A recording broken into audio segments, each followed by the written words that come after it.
যা করছি ভাই আমার ভিডিও একটা ছাড়লে সমস্যা আছে। আরে চাচি বলে দাদা বলে ওই কি জমিদার সাজিদে আন্দোলনের সঙ্গে কইছে 3 দিন ধরে না খায় রইছে। আচ্ছা পকেটে টাকা লাই দাঁড় করে চলতেছে। দাঁড় করে চলতেছে। আচ্ছা আন্দোলন সফল হইলো, জুলাই ফাউন্ডেশনের সিও হইলো।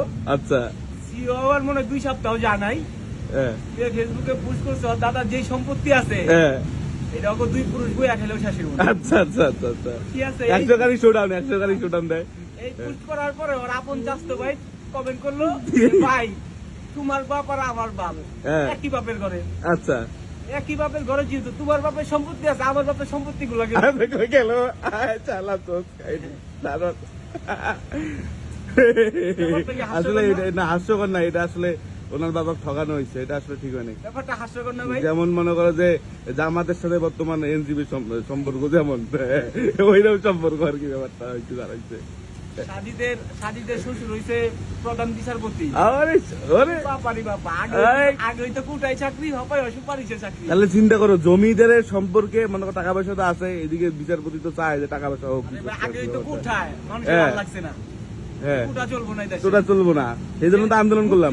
পোলাও পায়, নাতিও পায়, পুতিও পায়, এটার বিরুদ্ধে আন্দোলন করলো, মানুষ মরলো। হ্যাঁ ওখানে এত কিছু হইয়া ওখানে সুপারিশে চাকরি।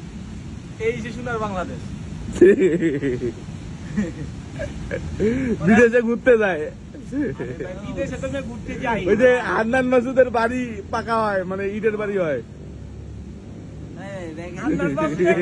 কাইন্দা কইছে গ্রামের ভিতরে সবচেয়ে গরিব ওরা, সবচেয়ে গরিব কাইন্দা কইছে।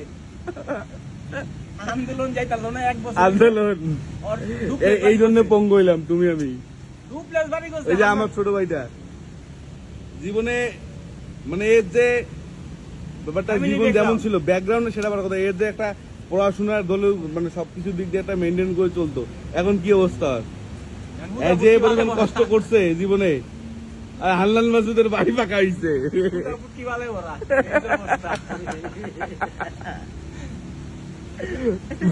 পাইলাম